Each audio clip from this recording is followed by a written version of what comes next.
भीषण गर्मी पर भारी पड़ी सद्गुरु के प्रति दृढ़ विश्वास और श्रद्धा। राधा स्वामी सत्संग ब्यास में उमड़ा श्रद्धा का सैलाब। भीषण गर्मी के बावजूद लाखों की संख्या में पहुंची संगत। राजस्थान, हरियाणा, दिल्ली, यूपी, उत्तराखंड सहित देश भर से पहुंची थी संगत। राजस्थान से चलाई गई थी स्पेशल ट्रेनें। मौका था रूहानी सत्संग, बाबा जी के दर्शन और सवाल जवाब सत्र कार्यक्रम का। नमस्कार दर्शकों, आप सभी को राधा स्वामी। जी हाँ, राधा स्वामी सत्संग ब्यास में पूर्ण निर्धारित 3 दिवसीय सत्संग, दर्शन और सवाल जवाब सत्र कार्यक्रम में श्रद्धालु यानी संगत का उत्साह देखने लायक था। शुक्रवार को होने वाले सत्संग कार्यक्रम में शामिल होने के लिए वीरवार से बड़ी संख्या में संगत का आना शुरू हो गया था, जबकि शनिवार को हुए बाबा जी के दर्शन और सवाल जवाब सत्र कार्यक्रम के लिए तो शुक्रवार और शनिवार को बड़ी संख्या में श्रद्धालु अर्थात संगत यहाँ पहुंची थी। आपको बता दें कि भीषण गर्मी के बावजूद भी देश भर के अलग अलग राज्यों यूपी, हरियाणा, पंजाब, दिल्ली, राजस्थान से लाखों की संख्या में संगत यानी कि श्रद्धालु ट्रेनों, बसों सहित अपने अपने वाहनों के माध्यम से ब्यास पहुंचे थे। आपको बता दें कि यूं तो देश भर से ब्यास और नजदीकी रेलवे स्टेशन आने वाली ट्रेनों की संख्या करीब 50 से ज्यादा है, लेकिन वीरवार और शुक्रवार को ब्यास आने वाली संगत के लिए कुछ स्पेशल ट्रेनें भी रेलवे द्वारा चलाई गई थी, जिनमें राजस्थान के जोधपुर से 2 ट्रेनें मुख्य थी। लाखों की संख्या में संगत के ब्यास डेरा आने के चलते पिछले 3 दिनों से ब्यास आने वाले हर रास्ते पर संगत ही संगत का हुजूम नजर आ रहा था। लेकिन जो खास बात थी कि हर बार की तरह ट्रैफिक सेवा में लगे हजारों सेवादारों की मेहनत और संगत के अद्वितीय अनुशासन के चलते कभी भी किसी भी मार्ग में कोई रुकावट या जाम नहीं लगता। डेरे के पार्किंग स्थलों पर हजारों की संख्या में गाड़ियों के पार्किंग की भी ऐसी व्यवस्था रहती है जैसे यहाँ का रूटीन वर्क हो।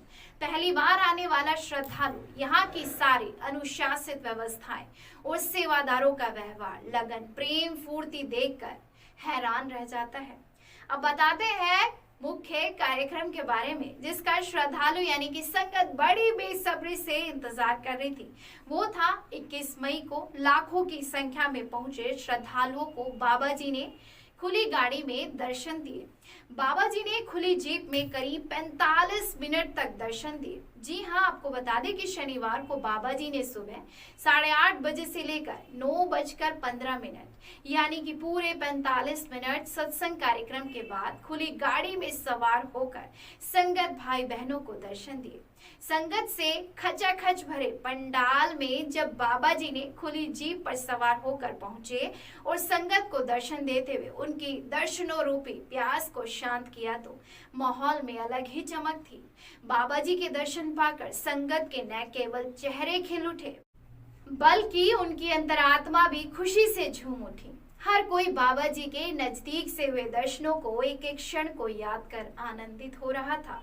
इसके पश्चात शाम के समय करीब 4 बजे सवाल जवाब सत्र कार्यक्रम हुआ, जिसमें करीब 2 दर्जन से ज्यादा साथ संगत ने सवाल जवाब बाबा जी से किए, जिस पर बाबा जी ने बेहद ही हंसते हंसाते हुए खुलकर संगत के प्रश्नों पर जवाब दिया। सवाल जवाब सत्र कार्यक्रम के दौरान संगत पंडाल का माहौल बड़ा ही खुशनुमा था, जिसमें सभी साथ संगत ने भजन, सिमरन, निजी समस्या और नामदान को लेकर बाबा जी से प्रश्न किए। बाबा जी का कहना था कि हमें अपनी दुनियावी कार्यों के साथ साथ भजन, सिमरन, सेवा, परमार्थ को भी नियत समय देना चाहिए, अच्छे कर्म करने चाहिए। राधा स्वामी सत्संग ब्यास सेंटर में सत्संग कार्यक्रम के दौरान ट्रैफिक, पंडाल, भोजन, लंगर, पानी व्यवस्था, साफ सफाई की व्यवस्था आदि विभिन्न सेवाओं में हजारों की संख्या में सेवादार बड़ी ही लगन और सेवा भाव से सेवा कर रहे थे। भीषण गर्मी के चलते कदम कदम पर सेवादार संगत यानी कि श्रद्धालुओं को पेयजल उपलब्ध करा रहे थे। वहीं सत्संग कार्यक्रम के पश्चात लाखों की संख्या में पहुंची संगत को घंटे भर में ही भोजन, लंगर भी खिला दिया गया। बता दें कि आज रविवार को ब्यास स्थित राधा स्वामी सत्संग ब्यास सेंटर में आज सुबह करीब 8:30 बजे सत्संग कार्यक्रम हुआ, जिसमें लाखों की संख्या में पहुंचकर श्रद्धालुओं ने सत्संग कार्यक्रम में शामिल होकर बाबा जी के वचनों को सुना। बाबा जी ने सभी साध संगत को आशीर्वाद देते हुए भजन सिमरन करने पर जोर दिया। करें, अगर आप हमारे चैनल पर नए हैं तो सब्सक्राइब करने के साथ साथ बेल आइकन दबाना बिल्कुल मत भूलिएगा। अभी के लिए धन्यवाद।